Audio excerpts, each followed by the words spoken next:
Wonderful. Thanks again, everyone, for coming. And as Mary said, please feel free to drop your first and last name in the chat if you can. It's wonderful to see all you taking a little time out of your Monday night to join us for this People Not Polluters webinar. And we're really excited to share some stories with you today, some slides as well. He says as he tries to do a few things at the same time.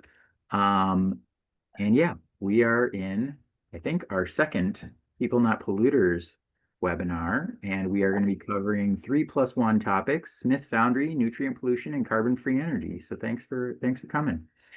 Um, who is the person talking to you right now? Well, I'm here to welcome you to the webinar. My name is Hudson Kingston. I'm legal director at a small organization called Cure, and I'll be moderating this webinar.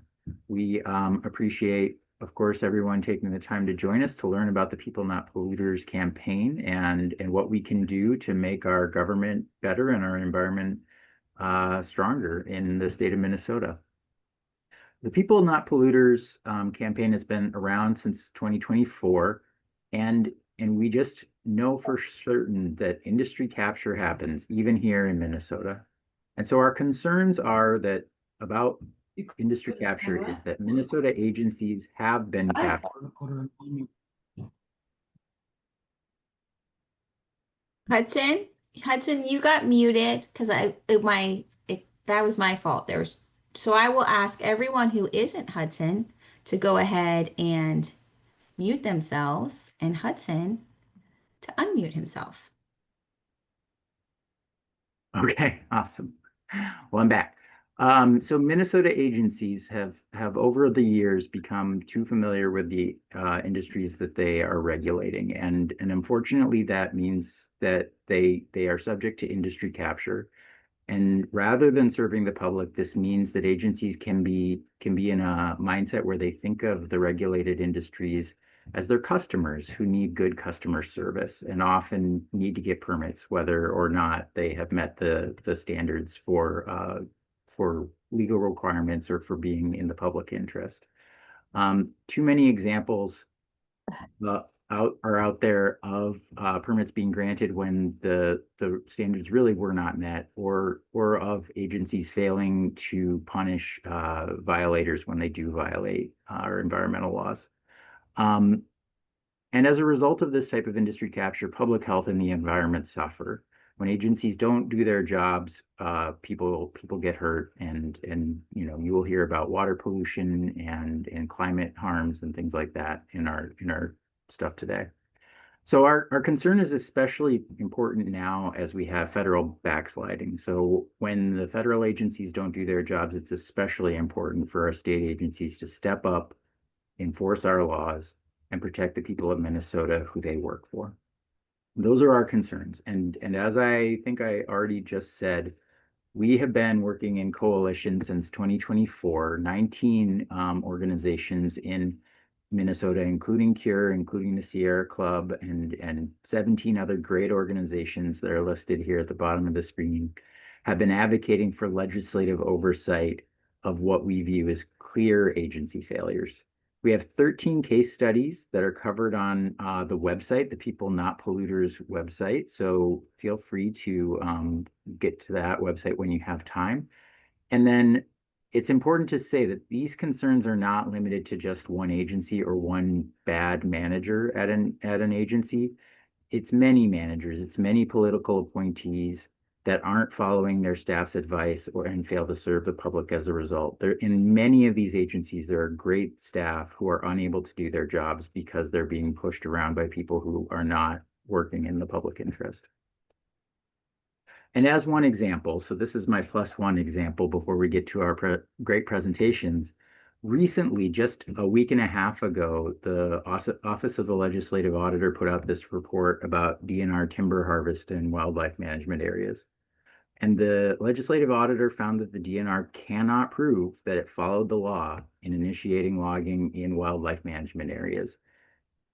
This means that the legislative auditor has all these great recommendations for the agency to remedy these problems that were found, and we're very concerned that without actual oversight forcing change at the agency, there's really no reason that the DNR is going to adopt these recommendations or make these changes. Without sustained oversight, it's very difficult to change culture at these agencies. The auditor herself has no enforcement authority, and only the legislature can have hearings and correct course on these mistakes.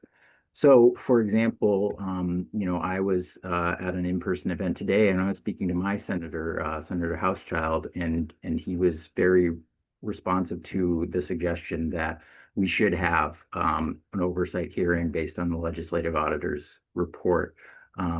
We need the legislature to protect wildlife habitat before all of the older timber in the wildlife areas have been cut. When you cut down a 200-year-old tree, you can't just replace that with another 200-year-old tree, if you understand my point. So this is not one of our case studies for tonight, but it is something where I think we all should feel empowered to speak to our legislators and say, this is important to me, and it is your job. You're on the committee. You're able to do something about this. You should provide oversight of an agency when it's gone so far away from its intended purpose under the law. So with all of that digression, I want to introduce our great speakers today. We have Paul, a private well owner in Southeast Minnesota and founding member of Minnesota Well Owners Organization, or MNWOO. He will speak on nitrates in the drinking water supply in Southeast Minnesota caused by agricultural pollution and the lack of effective regulation by state agencies. And then Peter, who is legislative and political director of the Sierra Club North Star chapter, will speak about how trash and wood burning industries have captured the Minnesota Pollution Control Agency to the extent that the agency is now arguing in favor of not applying the carbon-free standard to these carbon-emitting industries, which is something I work with Peter on quite a lot. So I'm excited to hear his presentation. So yeah, our agenda is we'll do 3 quick presentations. Unfortunately, Joe Vital is unable to join us tonight. So Mary at the Sierra Club will talk a little bit about Smith Foundry and air pollution. And then we'll go to Paul to speak about nutrient pollution and Peter to talk about the carbon-free energy standard. And then after all those great presentations, we'll have about 10 minutes for Q&A, and we'll have another 10 minutes to talk about action steps and how we can work together to fix these problems. So with all of that said, if I can figure out how to stop sharing my screen, I will do so. And Mary, why don't you talk? Hi, so I won't be able to give us the expertise. Joe Vital, who is sick today, he is the interim executive director of the East Phillips Neighborhood Institute, which has really been a champion. And I wanted just to briefly highlight one of these. So we've picked these 3 case studies to share with you all to give you a sense of the scope of the issue of industries instead of being effectively regulated by the agency, really being captured by them here. So the Smith Foundry was operating in South Minneapolis in the East Phillips neighborhood, which is a low income, racially diverse, wonderful neighborhood. That has high levels of asthma and, in fact, is overpolluted.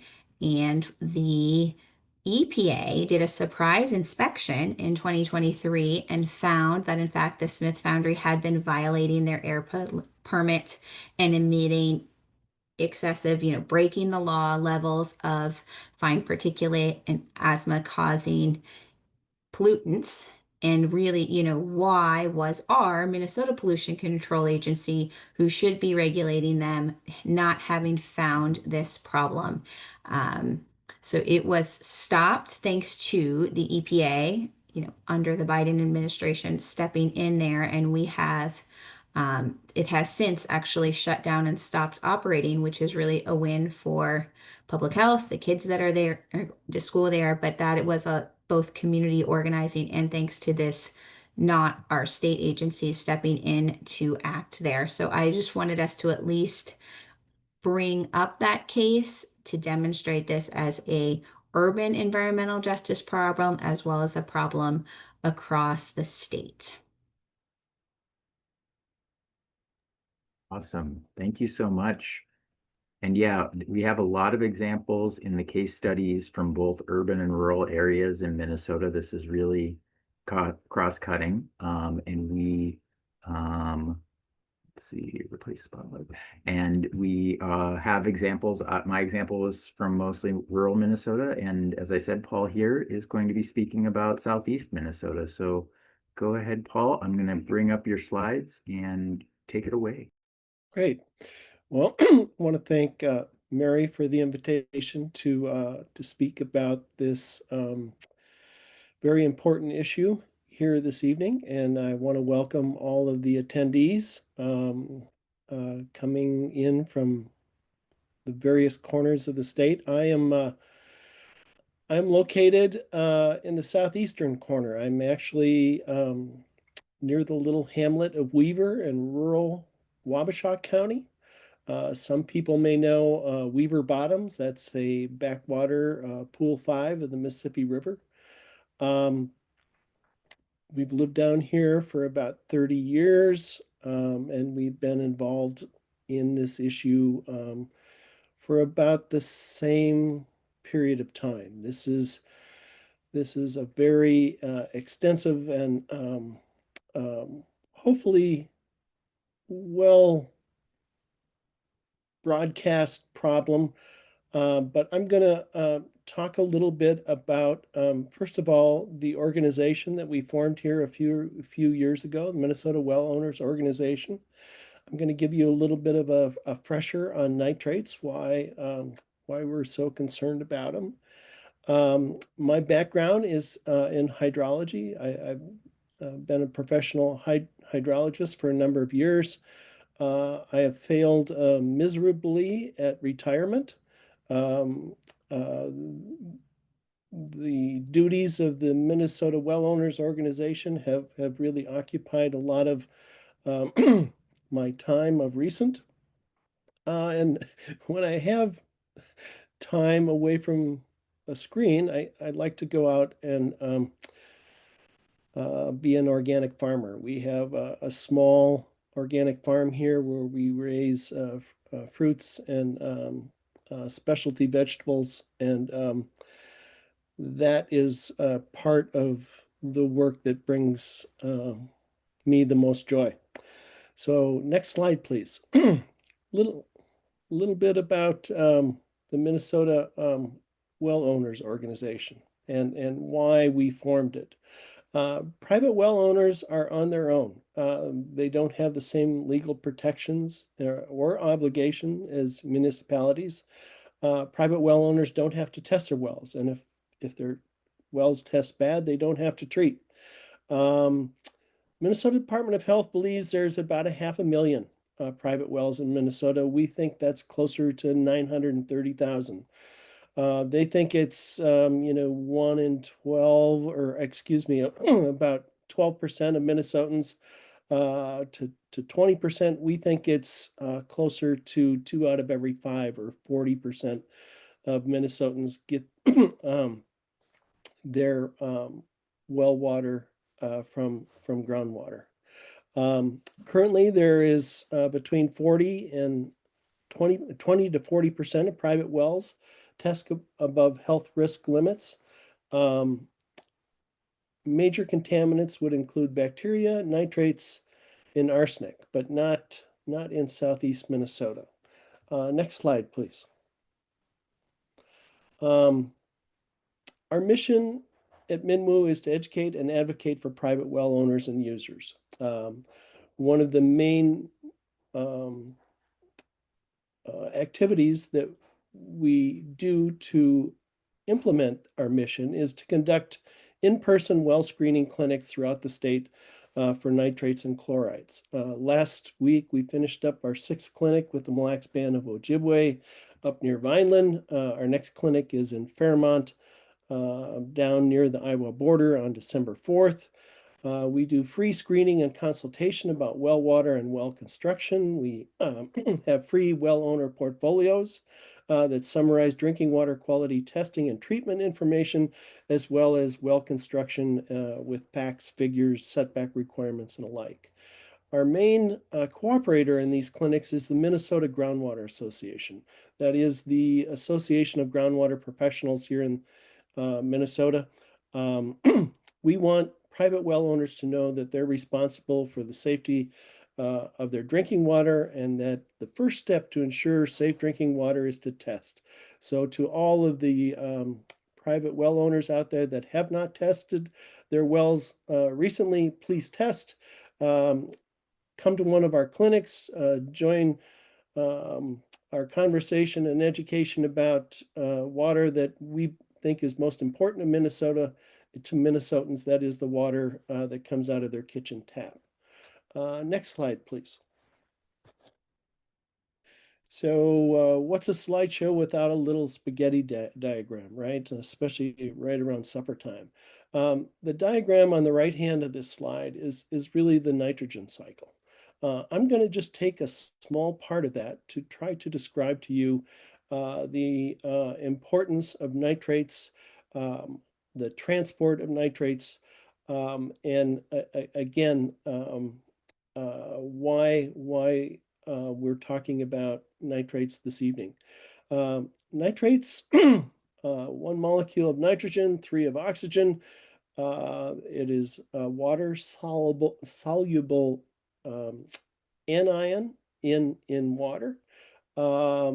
It's the plant available form of nitrogen that is taken up by plants in order to grow.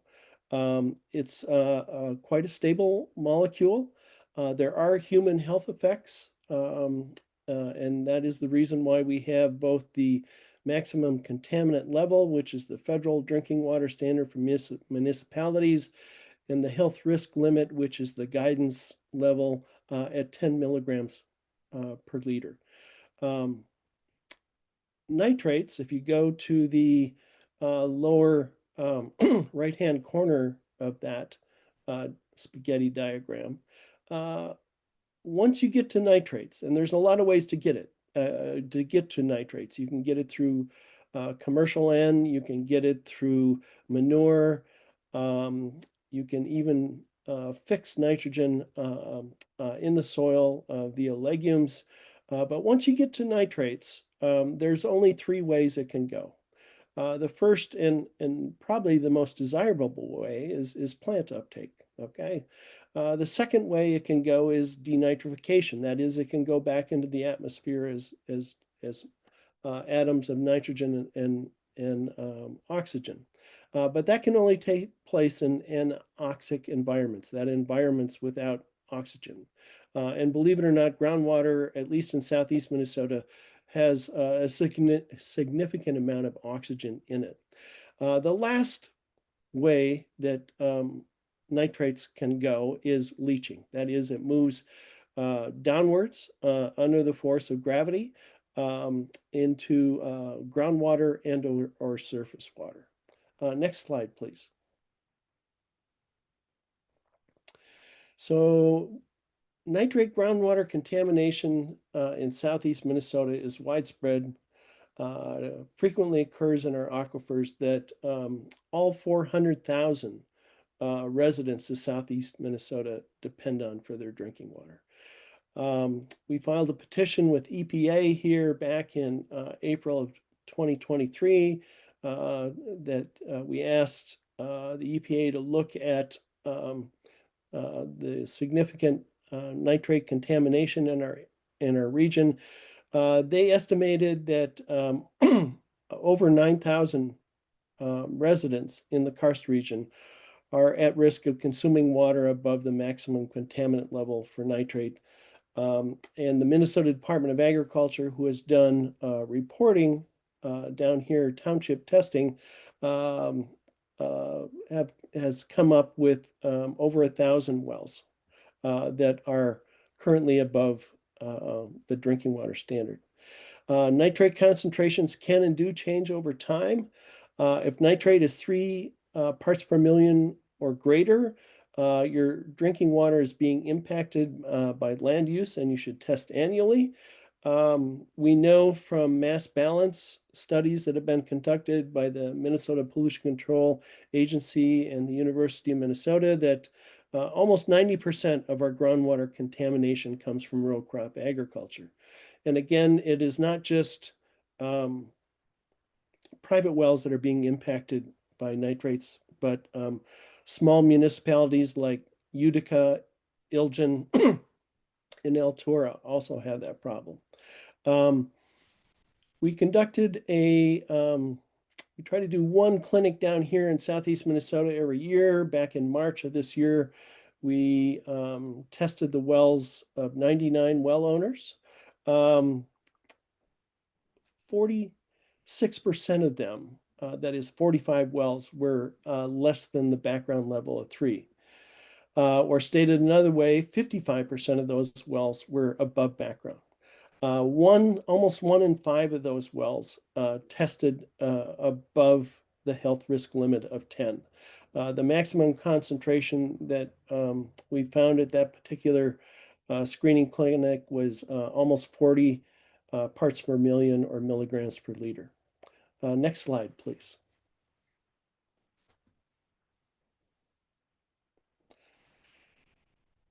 So I want to put our current situation in historical land use changes that have gone on down here in Southeast Minnesota. The chart of land use changes on the right-hand side of this slide, I got from the University of Minnesota. They put out a monthly publication. And again, long-term slides, in particular, this one that covers 80 years are hard to find. And I've done this same work over the years, but have not gone quite back as far as they have. But there are a couple of take-home messages, and I could probably talk about this slide all evening long. But annual row crop acreage is at an all-time high. I'll point to you around the year 1980 when soybeans became in vogue down here. Soybeans are the last crop in, first crop out. They're roughly on the landscape for about 100 days. That should tell you that for the other 265 days of the year, there's nothing growing on those fields. Where did all the increase in soybean and corn acres come from? Well, what we've done is we've dramatically decreased pasture, small grains, and hay acreage. We have put ourselves on a two-legged stool. That is the corn and bean stool. Not very well balanced. There's a lot of grumbling in my neighborhood and amongst my neighbors and friends about, some of the tariff issues and alike. But that's what the corn and bean growers have bought into. They knew that when they start growing corn and beans, and that's what's currently going on here. And these changes have resulted in the degradation of our drinking water quality.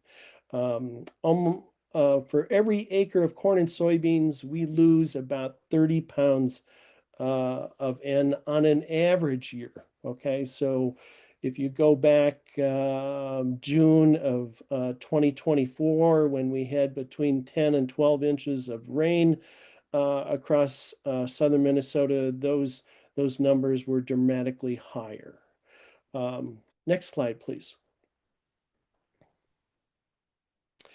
What the university doesn't show is, and I'm able to dig out this 60-year graph of nitrate and chloride changes in municipal wells in a little town here close to where I am, Utica. Again, you can see around the time of mid-80s, the nitrate concentrations started to creep up fairly dramatically. They have 2 separate wells, so all of the green dots and all the blue dots are nitrate concentrations. And what you can see is that one of the wells with the green dots has already surpassed the nitrate maximum contaminant level. The blue dots are the second well, and they are a little farther behind, but Utica, the city of Utica knows that at some point in time, because things are not getting better, they're going to need a new well, which is a very, very expensive proposition. Next slide, please. So the response from state agencies, and this is where it ties into the theme of tonight's webinar. I refer to it as regulatory capture, but polluter capture, same term. The Minnesota Department of Agriculture and the Minnesota Pollution Control Agency have come up with rules governing. MPCA is in charge of manure. The Minnesota Department of Agriculture is in charge of commercial end. And I'm going to just deal with one aspect of one of those rules, that is the groundwater protection rule. But what you can see from this map of Minnesota is that all the purple areas are groundwater sensitive areas. And those areas, again, are not confined just to southeast Minnesota, but extend up into an area we call it the Central Sands. But what is characteristic of both areas is that water moves very quickly through the soil profile and ends up in the underlying superficial or deeper aquifers and pollutes the drinking water. Next slide, please. So we have tried a number of techniques. Again, I mentioned the EPA petition. We currently have some of the work plan that was put together by state agencies back in January of 2024 going on here in southeast Minnesota, but that is remediation. So what state agencies are doing in response to our petition to EPA is coming up with, for example, free testing and free treatment systems, as well as inventories of wells. None of those activities are addressing the fundamental cause of the problem. That is the continued nitrate contamination of our aquifers. So back in January of 2025, Minnesota Center for Environmental Advocacy, the Minnesota Well Owners Organization, and Minnesota Trout Unlimited filed a suit under the Minnesota Environmental Rights Act for failure to create regulations that are adequate to protect groundwater and surface water resources in the karst area of southeastern Minnesota. In September of this year, again, just a couple of months ago, a Ramsey County District Court judge ordered the MPCA and the Minnesota Department of Ag to review the rules that they have in place to protect Minnesotans' drinking water from nitrate pollution.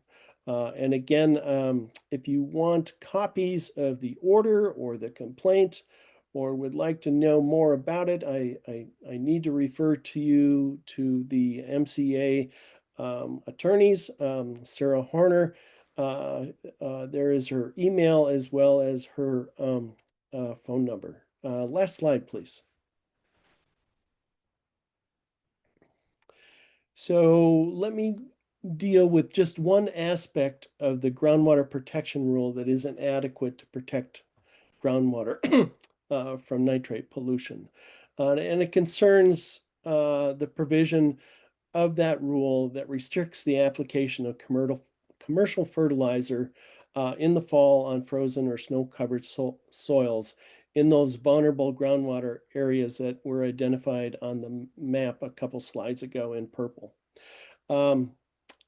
10 years before the rule was passed in 2019, that is going back to 2009, MDA-funded research indicated that only 5% of the producers in the state, in the groundwater sensitive areas of the state, applied commercial fertilizer to corn in the fall.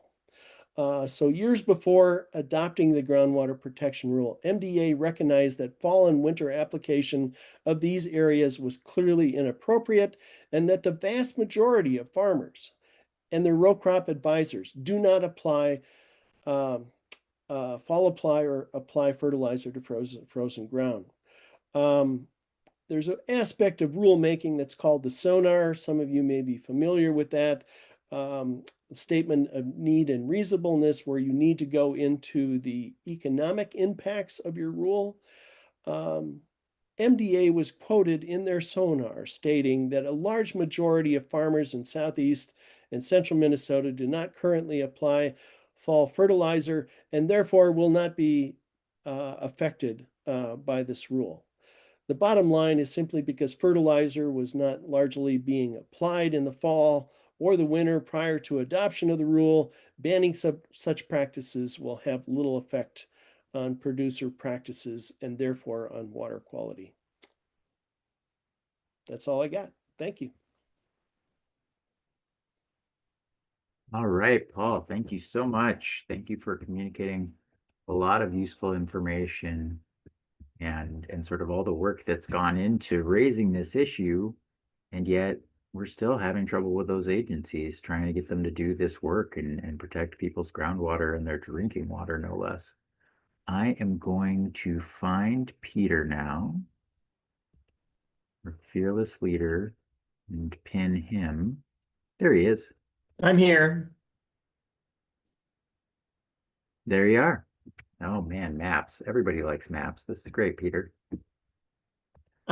Yes, if it's my turn to talk, these are maps of legislative districts, because that's part of what we do here at Sierra Club.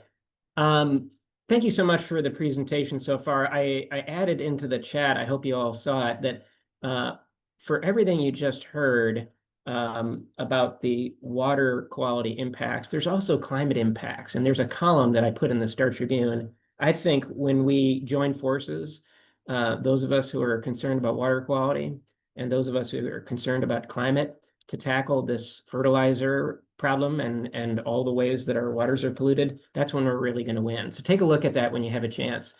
I also just, before I dive in, I just want to say thank you. There are so many people here tonight, and this is part of why we put together People Not Polluters in the first place. Because in addition to wanting to build an argument that we could really present to the legislature, it wasn't just for them, it was also for you. Because sometimes you can be in some part of the state and feel like, wow, this state agency, they're supposed to be protecting me and they're not protecting me. Am I alone? Is this just happening to me? And the answer is no, you are not alone. That's why we put together 13 case studies, because some of them are in northern Minnesota about forestry, some of them are in southern Minnesota about nitrates, and some of them, like the example that I'm about to get into, affect the entire state. But the thing I want you to come away with is remembering we are not alone. And when we put all our examples together, we're also putting our coalitions together, and that's how we're going to make some changes. So let me talk about my example, which does affect the whole state. And I'm going to prelude this with just a little bit of good news, because with everything we're reading in the paper, I want to remind everybody of a little bit of good news. You all know, opponents of action on the climate crisis, they've often said, oh, well, you know, maybe that's worthwhile, but we're more concerned about energy costs, energy costs, energy costs. But then a funny thing happened. The cost of solar, wind, and industrial scale batteries plummeted, and they're still plummeting. They're now the cheapest way, solar, wind, industrial scale batteries, the cheapest way to produce new electricity. And since those costs keep dropping, there's an Oxford study that came out recently, and I'm going to put the link in the chat right here for you, about the cost curves of technologies. For each level of implementation, cost drops a little more and a little more and a little more. And what they concluded is the transition to clean energy will save us money. So, not even factoring in avoided costs from the damage of climate change, just in pure economic terms, it will save us money. And the faster we transition, the more we save. So I think that's good news. And our legislators knew that in 2023 when they did a very, very, very good thing.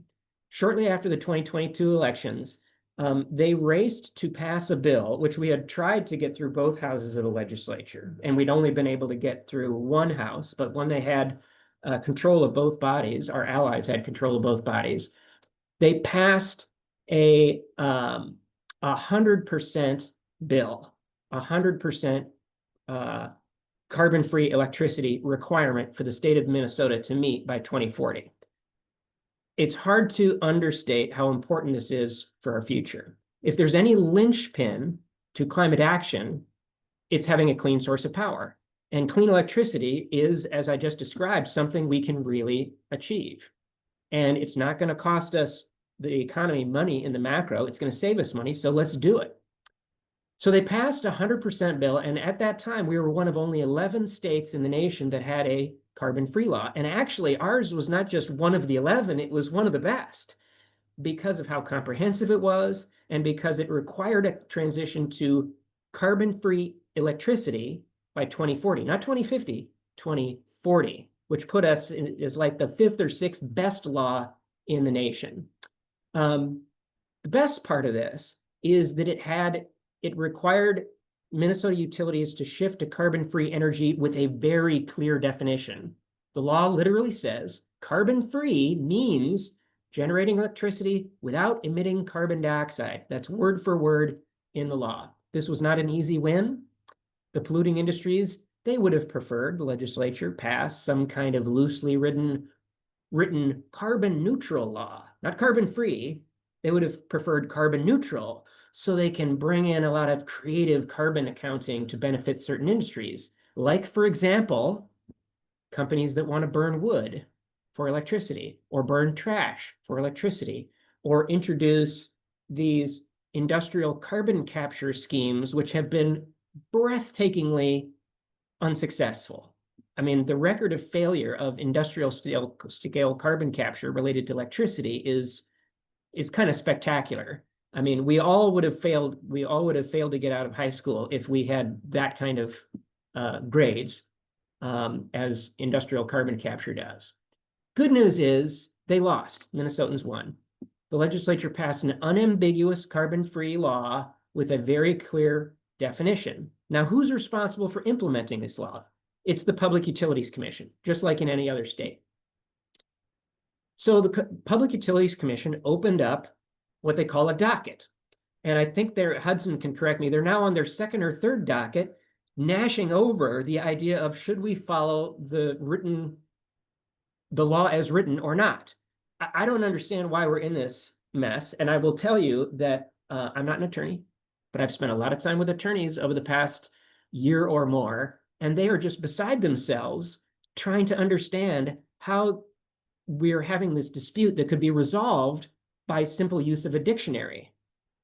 It says in the law, carbon-free means generating electricity without emitting carbon dioxide. We didn't pass the squishy law the polluters wanted. We passed a very clear law, and yet we now have to defend that law at the public utilities. And I want to emphasize here, we're not alone in this fight. There are 42 legislators, 43 signatories, 1 former legislator, and 42 current legislators who submitted a letter to the Public Utilities Commission. I just put it in the chat. You have to go through a link to get there, but you can find it.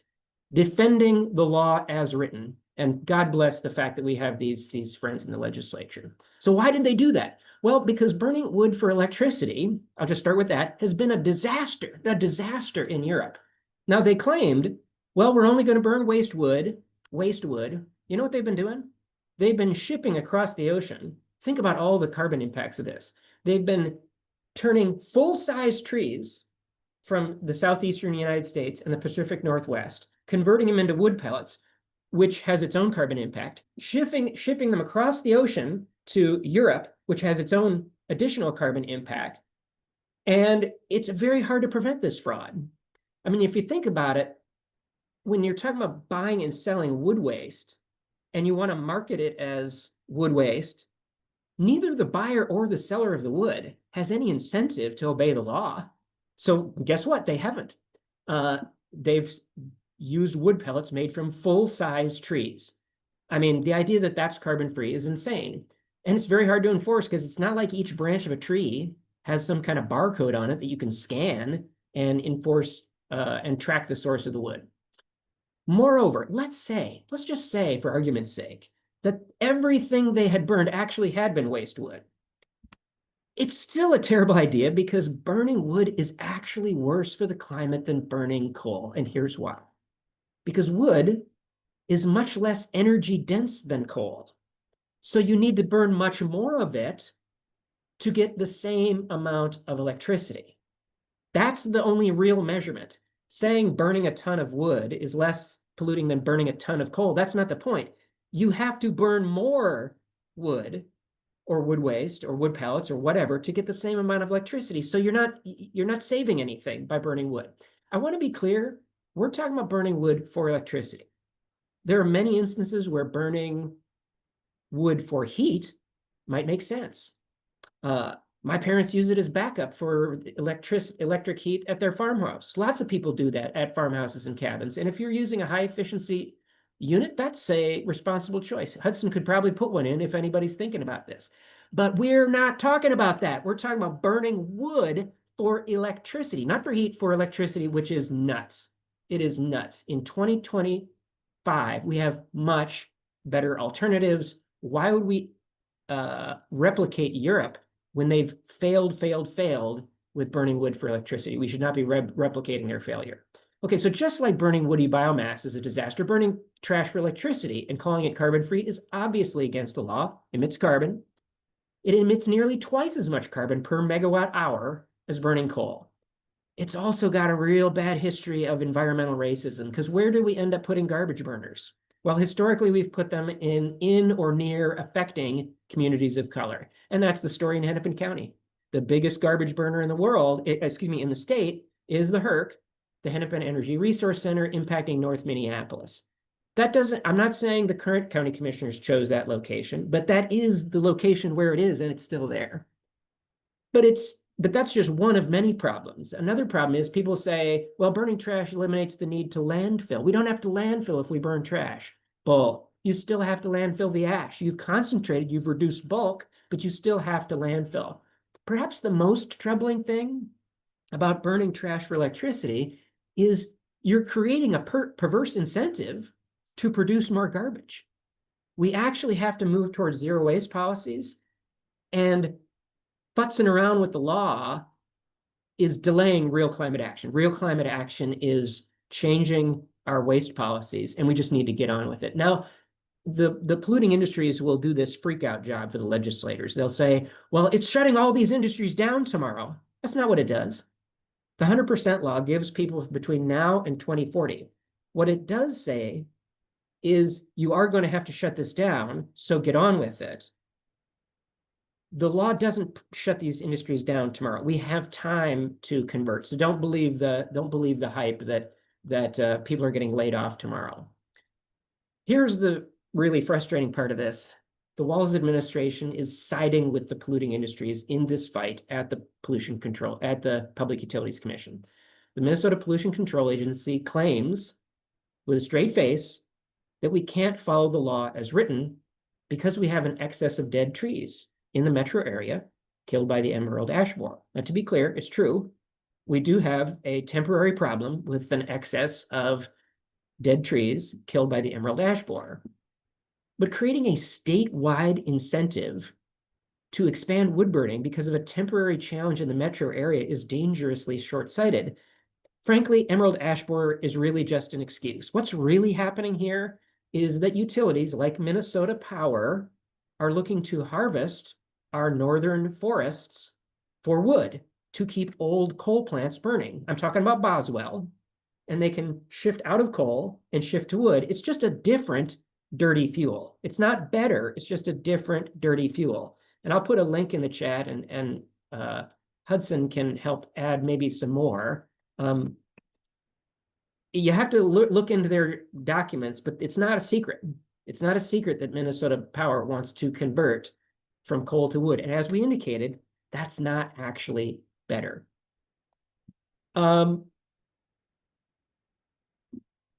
Like I said, I've worked with a lot of attorneys, but I've never, in my career, but I've never seen attorneys so angry, not just befuddled, angry at seeing the law abused this way. Perhaps for some players at the Capitol, this was the plan all along. We're going to pass a good bill that we take credit for and brag about, but then it's going to be undermined at the Public Utilities Commission. We should not stand for that. If we had been told the 100% law, the standard of carbon-free in the law would be discarded for favored industries, Sierra Club would not have enthusiastically advocated for this law. And I want to go a little bit higher to say this is increasing distrust of government the way they're behaving right now. Pretending words don't mean what they mean on paper, or that our environmental laws are just suggestions, increases distrust of government. That's rampant in Washington, D.C. And we really hope in Minnesota, the PUC should recognize that and just follow the clear language of the law. As I indicated, 42 legislators have made clear that the law they wrote and they passed does not include burning trash or burning biomass. I didn't give enough time to get into, and by the way, if you're thinking, I read this argument somewhere, it's because we put this argument in the Star Tribune. I'll put that chat, and feel free to share this with your networks on social media. We have legislators on our side. What we should be doing at the Public Utilities Commission is we shouldn't even be talking about burning trees and burning trash for electricity because it's clearly against the law. Just follow the law. We should be pushing them on this third topic, which is industrial carbon capture. We're not talking about industrial carbon capture for steel or cement. We're talking about industrial carbon capture to allow them to produce electricity from sources we don't need anymore, because solar, wind, and industrial scale batteries are the better solution on pure economics. So we shouldn't be wasting our time on this. And we would really appreciate everybody's support on this issue. Do I have just one more minute, Hudson, that I can just talk about the role of the legislature here? I believe you do. We're at 7:50. So. Oh, excellent. So, Yeah. so I Well, just And then Mary's going to talk. we should just, yes, I think it's perfect to talk about the role of the legislature, and we'll have a few minutes for Q&A and then time to take our action. I'll make this really quick. We all know the legislature passes bills. Absolutely, they do. The legislature also exercises oversight. This is part of a legislator's job, and it's a great thing that we have allies in the legislature who are ready to exercise oversight, and there's never been a better year for it than 2026. With this weird tie in the House, are they going to pass a ton of bills this year? Probably not, but they're still going to have hearings. They're going to be in session February, March, April. This is a great time for them to conduct oversight hearings where they bring in these agencies and they ask the questions that need to be asked on our behalf. So know that what we are hoping for is completely normal. I would argue that what's happening in Washington is the cautionary tale of what not to do. There's nothing in the Constitution, US Constitution or state Constitution, that says legislatures and Congress only exercise oversight when the other party controls the executive branch. There's no get out of free card, get out of oversight free card. Regardless of which party controls the executive branch, it is the responsibility of the legislative body to conduct oversight, and that's what we're asking for. So with that, I'll turn it back to Mary and Hudson.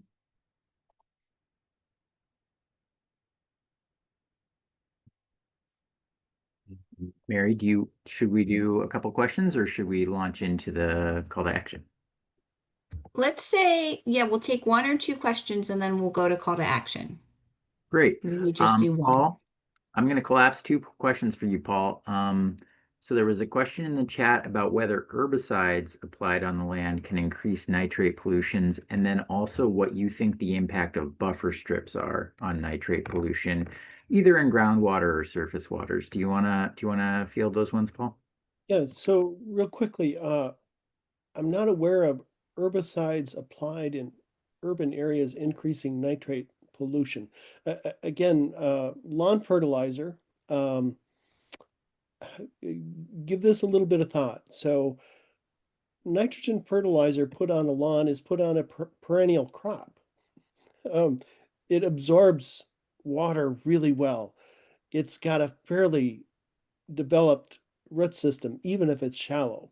So one of the reasons we don't see a lot of nitrate pollution in urban areas is because the urban landscape is a lot of turf, a lot of grasses, a lot of perennial cover. It's the impervious areas that provide the biggest problems. And in particular, if you're applying your fertilizer and or herbicide on your driveway, on your sidewalk, that's a huge no-no. With respect to buffer strips. So again, in talking about nitrates, nitrates move with the water. In a large part of Minnesota is tile drained. Okay, so think about extensive horizontal pipes underneath row crop land. Those outlets often bypass buffers. If you know anything about southeast Minnesota, we have got elevation. We've got next to northeast Minnesota, really the most elevation in the state.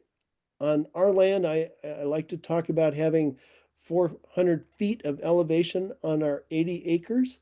I'm corrected now, thanks to the LiDAR radar, it's only 396.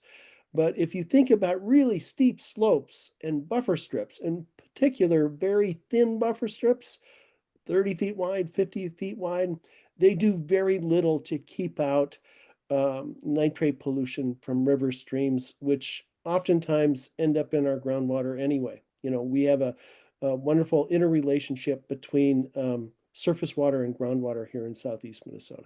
So. Thanks, Paul. And with that, I'm going to take us to our last portion of the evening because we have spent this time talking and clearly a really knowledgeable group hearing in the chat about the problem, but there is a solution here as Peter was sharing with us, and we think there are many technical solutions to the problem, and there is a solution that all of our legislators can act on, which is to exercise their oversight authority. So I'm Mary Blitzer. I'm the Deputy Director with the Sierra Club North Star chapter, and thank you all for being here. And I'll just say that my takeaway from hearing the presenters is really, no matter where we are in Minnesota, we need our state agencies to uphold the law and follow their missions. If they don't, we are all losing. And I look around at this group, I know it takes me, eight screens to get through the set of folks that are here, that we have power. And sometimes we can feel powerless, but together we have power. There's folks, I saw people from MEP and Isaac Walton League and League of the Women Voters here and Sierra Club. Mel's here with East Side Neighbors for Health in St. Paul. We have the power to act on this. So the reason we are asking for these legislative oversight hearings is to put a spotlight on the issue and so that we can pressure agency leaders and Governor Walz to take corrective action. What we are looking for here is not, it's great. We're grateful that Paul's group was able to do a lawsuit, but we're not going to be able to do lawsuits for everything. We want long-lasting, durable change. And we want every state senator who has a role to play, that everyday Minnesotans, us, their constituents, have their back on holding these hearings and want it to happen. So I would just like to thank Senator Herr, who's chair of the Environment, Climate, and Legacy Committee, who has said that he would like to lead on this issue, and to thank Kara Josephson, who's Senator Herr's committee administrator, who I think is on here with us tonight. And I thought it would be really nice for us to just close on this of maybe, and I'll just ask for a show of hands, we can help Senator Herr make sure these hearings get scheduled by telling each of our state senators, hey, I was at a webinar. I heard about this issue of polluting industries having too much influence over the state agencies that are supposed to regulate them. So I would like to challenge to ask everyone here to go ahead and use this link if you haven't done it. So Hudson just put it in for us. Thank you. So if you click there, you can do it right now. You'll type in your address. And then you'll find the contact info for your state senator. And I'm going to say that I love closing it with some action. And it would be, there's been, well over 100 of us on here that we get these 100 calls, maybe an email, but calls are nice. You're just going to end up leaving a message. So you'll click that. And we have this very simple, you are not supposed to be the expert like Paul and Peter were for us, but we're worried. We're worried about polluting industries having too much power over the agencies regulating them. We heard examples of this, and we want our government to protect our environment. And just, could you ask your colleagues on the Environment Committee to schedule legislative oversight hearings? I would love it if folks either want to turn on your video and we can see you literally making your call and leaving it, or you can put it in the chat that I just made my call. That's great. I will conclude with we'll send out email to folks. We look forward to following up on this, but I'd love to see a few folks even just making a call. Maybe Pamela is making a call now. I'll just let us get to see people acting in our democracy to close this out. Email, yes, Pamela, I can. So I will, the sample, we'll send both that link and the suggested message, but don't feel, don't never get hung up that you don't have all the right words. You do, you came to it, you took your evening, an hour with us. You're ready to leave that message. But yes, we will send that out for folks that are feeling worried about it, doing it right now. Or don't have all your links, etc. Yep, I'll post the chat. And I just want to thank you all for coming out and to say that we're really looking forward. As Hudson said, this is maybe the second webinar. This is an ongoing issue, but it's an issue where we have power. The folks there are state senators and representatives responsive to us. The Democrats can act on this. As Peter was saying, it doesn't matter. The Republicans could act on this, but it is not like, the Democrats can't act on this. They absolutely can and can do this. And I'll thank you all for being here. And that was our script that maybe people wanted in the chat. I'm gonna stay on just another minute or two, but it's 8:01. I know I am gonna have to do bedtime shortly, so I'll just see Can you post quick the for link any questions again? and things. Can you Oh, the post? link to find who represents you. Yes. Yes, And please. their contact info. Yep. Anyway, it's very easy. And then you see all your people, and we're talking about your state senator. So, if you see Smith or Klobuchar, that's not who you need to talk to right now. We're thinking about our Minnesota state agencies.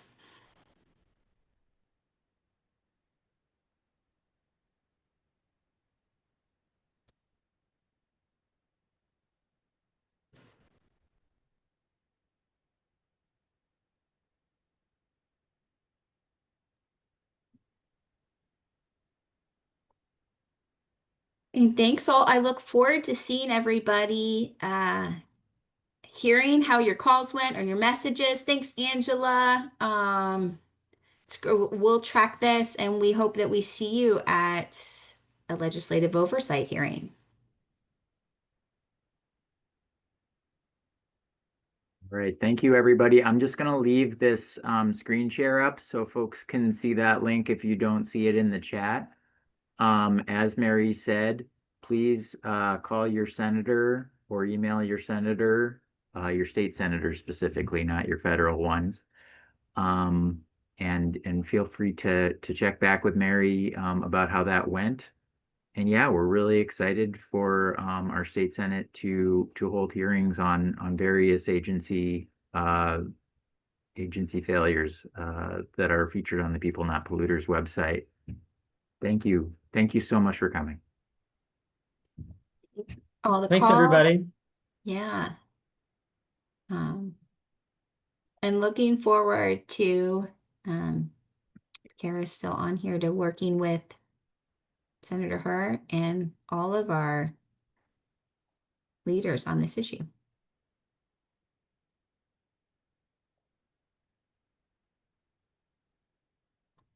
I love it.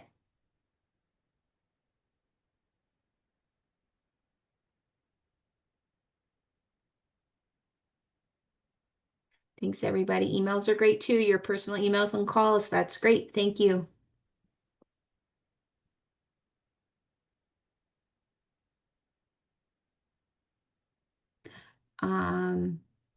Great.